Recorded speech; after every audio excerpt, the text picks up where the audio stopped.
Anda masih bersama kami di Hidup Sehat. Nah, tadi kita sama-sama lihat ya, soal fakta air seni ya. Ada juga makanan yang baik untuk saluran kemih. Dan katanya ada lagi dok yang bagus juga untuk ISK. Mencegah Ya. infeksi saluran kemih, ini sudah ada penelitiannya nih Mas Indra, adalah buah cranberry. Buah cranberry. Ya, buah cranberry itu mengandung suatu zat yang mencegah si kuman-kuman E. coli. Ini kuman E. coli ini yang paling banyak nih yang menyebabkan infeksi ini berikatan dengan saluran kemih kita.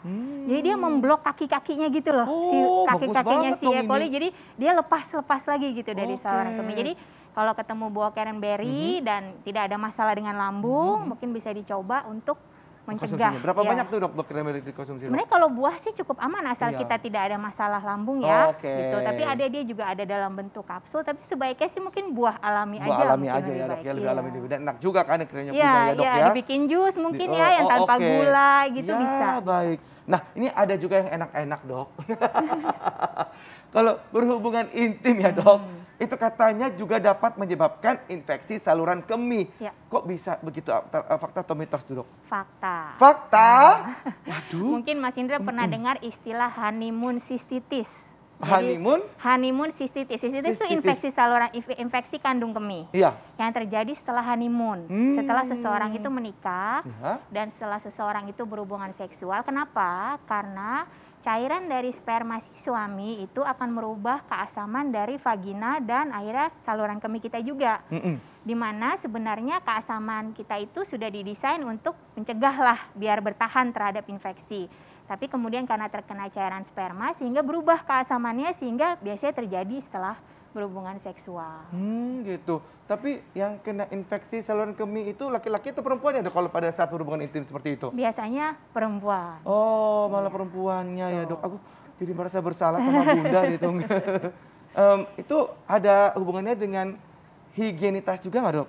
Ya, yang tadi, jadi perempuan itu mempunyai satu faktor resiko lagi karena saluran kemih perempuan itu juga dekat dengan, mohon maaf, vagina ya, saluran kelamin perempuan ya, di mana kadang-kadang terjadi seperti keputihan, yang mulai gatal atau berbau, itu merupakan sumber kuman juga. Jadi itu merupakan salah satu tambahan faktor resiko selain dari kuman-kuman di saluran cerna gitu ya. Jadi memang perempuan ini agak banyak nih faktor resikonya.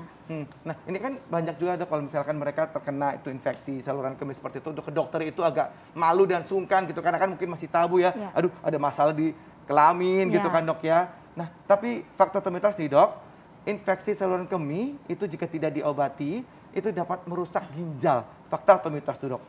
Ini fakta, tapi ada penjelasannya nih ya Mas Indra. Jadi kapan suatu infeksi kan biasanya di awal dari bawah ya. Yang paling sering adalah dari bawah dulu.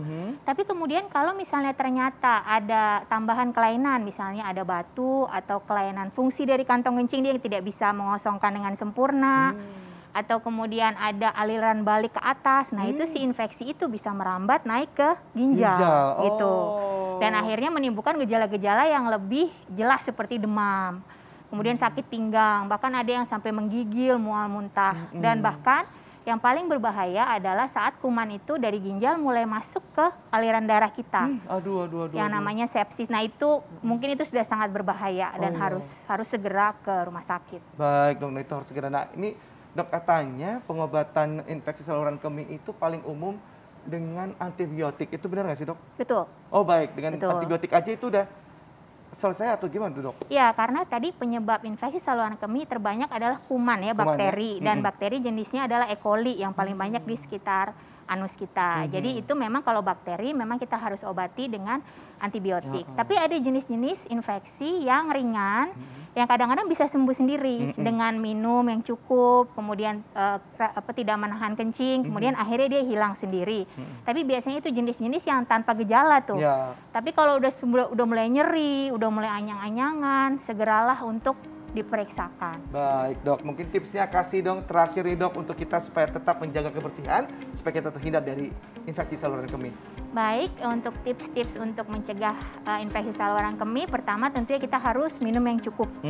Kita minum mungkin kalau dewasa ya sampai kira-kira umur 60 tahun kita bisa minum 2 liter atau 8 gelas sehari, minumlah air putih.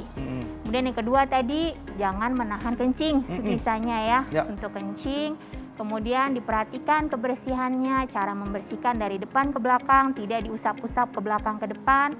memakai pakaian dalam yang menyerap keringat biar nggak lembab, kemudian menjaga betul agar daerah-daerah kita tidak lembab ya, terutama pada perempuan. Kemudian kalau misalnya sudah muncul gejala seperti nyeri, anyang-anyangan, apalagi sampai berdarah, segeralah periksakan ke dokter. Baik, dokter, terima kasih banyak, dok. Sama-sama. Dan demikian kita juga mengakhiri perjumpaan kita kali ini. Pemirsa jangan lupa untuk saksikan terus Hidup Sehat Senin sampai Jumat jam 9 pagi.